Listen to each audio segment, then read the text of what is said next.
construindo... Eu gosto de construir, quando eu falo de cosmovisão, com base na realidade até chegar até Deus.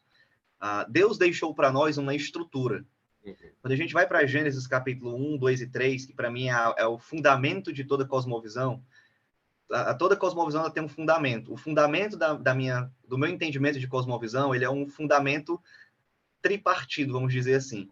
Ele se ancora na estrutura da realidade como estabelecida por Deus, ele se ancora na trindade e na própria substância trinitária e relações trinitárias, e ele se ancora na virada ontológica que foi a vinda de Cristo, que acaba modificando muito o nosso pensamento, é uma antecipação do novo céu e nova terra. Então, começando por Gênesis e pensando numa estrutura da realidade, quando você observa o mundo, que aí isso é cosmovisão, você está se relacionando com o mundo, você percebe que, como diz, por exemplo, o autor lá de Eclesiastes, citando Coelet, que o mundo tem um padrão. O mundo tem um padrão, ele vai dizer, o sol se levanta, o sol se põe, o sol se levanta, o sol se põe, a chuva cai, ela vai para a terra, ela retorna e continua. Existe uma estrutura dada, pedra é pedra, até que seja alterada por uma modificação de ação humana, o que isso é parte do processo criativo da imago Dei no homem. Uma árvore é uma árvore, um cachorro é um cachorro, um pinguim é um pinguim, e ninguém pode deixar de fazer com que eles deixem de ser aquilo que eram. Eu não posso alterar a realidade deles, eu posso desenvolver algo. Eu não posso fazer com que uma pedra se torne um ser humano. Eu posso utilizar uma pedra para construir uma casa, para construir uma ferramenta, para construir uma série de coisas.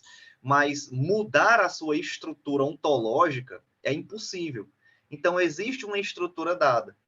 Então, como que eu vou primariamente começar a refinar a minha cosmovisão para saber se as crenças que eu tenho acerca de diversas coisas da realidade estão próximas da verdade?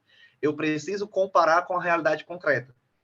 Eu preciso avaliar se a estrutura criada, ela de fato está em pé de igualdade com o que eu creio, ou seja, se o que eu creio se aproxima da estrutura da realidade ou não. Deixa eu dar um exemplo para os nossos dias. Nós vivemos em dias em que se nega a humanidade, dizendo que não existe mais sexo biológico. Não há nem homem nem mulher. Na verdade, tudo é uma questão de performance, pensando em ideologia de gênero. É uma questão de você experimentar e você vai desenvolvendo o gênero que você quiser. É performático. Você pode ser homem, pode ser mulher, pode ser sem nenhum gênero, não binário, que eles chamam, pode ser trans, pode ser uma árvore, pode ser um lagarto, pode ser um fusca com problema no carburador. Tudo vai depender da sua performance, da sua relação sexual com esse tipo de coisa. Isso isso mostra-se falso como um entendimento de aproximação da verdade, porque quando eu olho para o mundo, quando eu olho para a realidade concreta e observo o que são seres humanos, o tempo todo na história da humanidade, seres humanos ontologicamente, na sua ontologia, e quando eu falo ontologia aqui, eu quero dizer questões biológicas, fisiológicas e ontológicas da própria natureza do ser, o ser humano sempre foi homem, sexo masculino, macho, e mulher, sexo feminino, fêmea. Portanto, se a minha crença acerca da humanidade não se aproxima do dado específico da realidade concreta, isso é um grande sinal que essa minha crença é falsa. Então, eu deveria abandoná-la e refinar a minha cosmovisão para algo que se aproxime mais da realidade concreta. Isso é um dos elementos que eu penso quando eu falo sobre cosmovisão. Isso é uma das formas de você se aproximar. Agora, para que essa aproximação ela seja aprofundada, ela seja mais purificada, é necessário que eu tenha sabedoria. Quando a gente estuda o mundo antigo, a sabedoria era a ferramenta que os povos buscavam para viver no mundo, porque entendiam que era necessário que houvesse alguém que desse sabedoria para eles, para que eles entendessem para que cada coisa serve. Quando Deus cria, ele cria tudo dando ordem, mas ele cria numa estrutura, ele cria os céus, mas ele coloca o sol e a lua e as estrelas para governar o dia e a noite. Ele coloca estruturas, ele coloca funções específicas para cada coisa, ele vai dizer, os vegetais sirvam como alimento, os animais se alimentem dos vegetais e sirvam como alimento para o homem domine sobre a criação. existe uma estrutura hierárquica dentro da realidade, com funções estabelecidas e com dois propósitos muito bem definidos em Gênesis. O bem do homem, o bem da humanidade, e o bem no sentido de que é bom porque Deus diz que é bom, porque Deus vai ser glorificado e tem função, seria essa outra característica de bom. É bom porque é bom para o homem, ele vai poder... isso é bom para ele, ele vai ser beneficiado com isso, vai ser agraciado com isso, se ele seguir o padrão criacional. E é bom porque, se ele seguir aquele padrão criacional, aquilo vai funcionar. Então, o que os povos antigos faziam era buscar sabedoria para descobrir o que é que eu vou achar quando eu lidar com a realidade, que seja bom para mim e que seja bom de forma que eu consiga prosperar, que eu consiga evoluir, que eu consiga avançar. Para isso, eles criaram, vamos colocar aqui no mundo antigo, né, os sumérios, os acadianos, os babilônicos, os caldeus, eles criaram os deuses. Porque eles entendiam que como os deuses formaram o mundo e estruturaram o mundo numa forma muito semelhante ao que tem nos 7 dias de Gênesis, eram os deuses que dariam sabedoria a eles. E Gênesis propõe a mesma coisa. No capítulo 2 é dito para nós que existe uma árvore lá no jardim chamada Árvore do Conhecimento do Bem e do Mal, que ela não era ruim porque tudo que estava no jardim era bom, e que, na verdade, o problema ali foi o homem ter tomado a autonomia de buscar sabedoria por si mesmo, e não esperar a sabedoria de Deus. Porque Deus é quem daria do fruto da árvore do conhecimento do bem e do mal para o homem, ensinando ele o que era bom e o que era mal. E aí ele, seguindo a sabedoria de Deus, ele prosperaria na sua vida, desenvolveria-se muito bem e seria beneficiado. É isso que Moisés vai colocar mais na frente na lei mosaica. A lei mosaica é de tal forma sabedoria para o povo de Israel, por ser sabedoria do Deus verdadeiro, que os povos olhariam para Israel e diriam: não existe nação mais sábia do que esse povo em toda a terra. Então, como que eu refino a minha cosmovisão? Eu preciso olhar para o mundo real, para a realidade concreta, e comparar se ela está se aproximando ou não do que a realidade criacional está dada para mim. E, ao mesmo tempo, eu preciso de sabedoria daquele que criou esse mundo dessa forma, para que ele me diga o caminho correto para eu seguir e alcançar, de fato, o que é bom para mim. Sem isso, é impossível. Então, como que eu faço isso na prática? Eu preciso da Escritura. Eu preciso olhar para o mundo de Deus, mas eu preciso da palavra de Deus, da palavra de Cristo Jesus na sua integralidade, o Antigo e Novo Testamento, para me direcionar como que eu vivo de forma sábia nesse mundo e experimento aquilo que Deus criou para que eu experimentasse da melhor forma, que eu não viva sofrendo. Eu preciso da palavra de Deus, eu preciso de Cristo Jesus para poder me dar. Ah, pastor, mas mesmo dentro da igreja, há pessoas que vão discordar sobre alguns pontos. Aí é onde nós temos que ter um pouco de paciência, como Paulo fala a Timóteo, para aqueles que querem rejeitar o ensino da Escritura, sejam ensinados com paciência, com mansidão, sejam acolhidos, trazidos para próximo, para conduzi-los no ensino com paciência, ensinando cada detalhe, conversando, e com o entendimento de que, ainda assim, haverá pontos na Escritura que a nossa visão vai ser limitada. Nós não vamos ter como dizer, não, é desse jeito e pronto. Por quê? Porque a Escritura não marca de tal forma. Nós não podemos dizer na Escritura como é que é a Trindade, por exemplo. Como é a Trindade, pastor? Cara, a Trindade é Deus Pai, Deus Filho, Deus Espírito. Um não é o outro, os três são Deus, eles habitam dentro de si. E como é isso? Eu não sei. Eu sei que a Escritura só me dá até aqui. Como é que Jesus vai voltar? Cara, eu sei que ele vai voltar. Eu suspeito que é antes da grande tribulação, mas ao mesmo tempo tem hora que eu acho que é depois, tem hora que eu acho que é antes da ira. O que eu tenho certeza é que ele vai voltar. Ele vai voltar, vai estabelecer o seu reino e nós vamos viver eternamente com ele, ele vai resolver o problema. O processo, eu não vou ter certeza, porque o caráter profético ele tem um elemento histórico.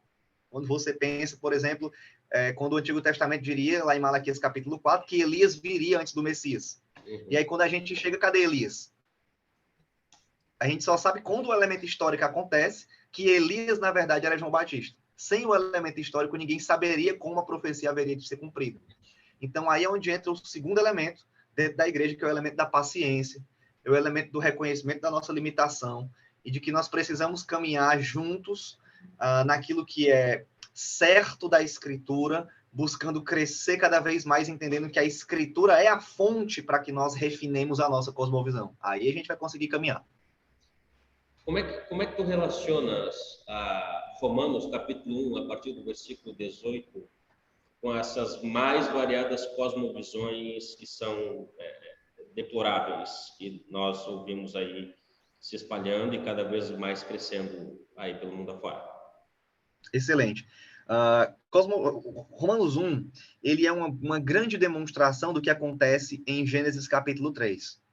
Em Gênesis capítulo 3, quando nós somos apresentados ali a serpente, a tentação dentro do jardim, nós descobrimos que o homem, ele escolhe a serpente e ele vai buscar ele mesmo da árvore do conhecimento do bem e do mal, numa simbologia de que ele busca autonomia para ele mesmo ser Deus. Ora, quem é que deve dar sabedoria?